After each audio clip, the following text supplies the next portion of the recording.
নমস্কাৰ, মই আয়ুষ। আজি হৈছে 2 জুন সোমবাৰ। দিনটোৰ কেইটামান গুৰুত্বপূৰ্ণ খবৰ লৈ আহিছোঁ।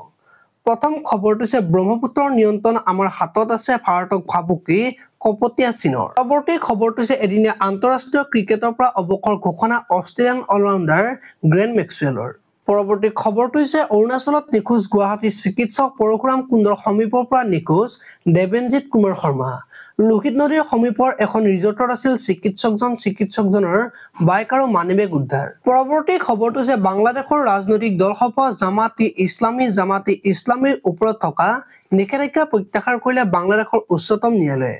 শ্বেখ হাছিনাই নিষিদ্ধ কৰা দলটোৱে এতিয়া অংশগ্ৰহণ কৰিব নিৰ্বাচনত।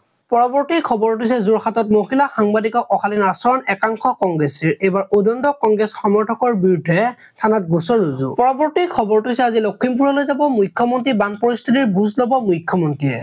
যাব আমতলা 5 নৈ বিললৈ। আশ্ৰয় শিবিৰত প্ৰাণাকান্তৰে মত বিনিময় কৰিব।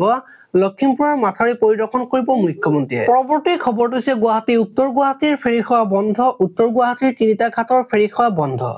ব্ৰহ্মপুত্ৰৰ জলপৃষ্ঠ বৃদ্ধি পোৱাত বন্ধ ফেৰী সেৱা। পানীৰ তলত বুৰ গৈছে ফেৰীঘাটৰ ৰেমসমূহ পুনৰ নিৰ্মাণ হলেহে চলিব ফেৰী। পৰৱৰ্তী খবৰটো হৈছে ৰাজ্যৰ লগতে উত্তৰ পূবত আজিও বৰষুণৰ আগজাননী। মেঘালয়, নাগালেণ্ড, মণিপুৰ, অৰুণাচলতো বৰষুণৰ আগজাননী। বতৰ বিজ্ঞান বিভাগে আজিও জাৰি কৰিলে সতৰ্কতাবাণী। পৰৱৰ্তী খবৰটো হৈছে কৃত্ৰিম বানক লৈ অসম মেঘালয়ৰ বৈঠক বিয়লি। কনৰাড চাংমাৰ সৈতে বৈঠক অসমৰ মুখ্যমন্ত্ৰীৰ।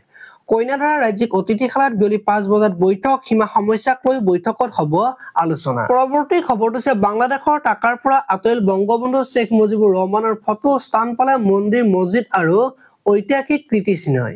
পৰৱৰ্তী খবৰটো হৈছে অসম আহি পালেহি বিনীতা বৰঝাৰ বিমানবন্দৰৰ পৰা পোনে ৰাওনা কামাখ্যা মন্দিৰলৈ। আজি উভতিব গৃহভূমি বোকাজানলৈ। বিমানবন্দৰত উষ্ম আদৰণি বিনীতাক। পৰৱৰ্তী খবৰটো হৈছে সৰ্বকালৰ অভিলেখ ভংগ কৰিলে ডিজিটেল লেনদেনে। মে মাহত দেশৰ ডিজিটেল লেনদেন ভংগ কৰিলে সৰ্বকালৰ অভিলেখ। ভাৰতীয় ৰাষ্ট্ৰীয় পেমেণ্ট কৰ্পোৰেচন (NPCI) ৰ তথ্য অনুসৰি ইউনিফাইড পেমেণ্ট ইণ্টাৰফেচৰ। পৰৱৰ্তী খবৰটো হৈছে শক্তিশালী হৈছে দেশৰ অৰ্থনীতি। মে মাহত 2.1 লাখ কোটি টকাৰ GST সংগ্ৰহ। একেৰাহে দ্বিতীয় মাহত GSTৰ ৰাজহ 2 লাখ কোটি টকাৰ সীমা অতিক্ৰম কৰিছে। ইয়াৰ পৰা এইটো ইংগিত পোৱা যায় যে দেশৰ অৰ্থনৈতিক কাৰ্যকলাপ শক্তিশালী হৈ উঠিছে।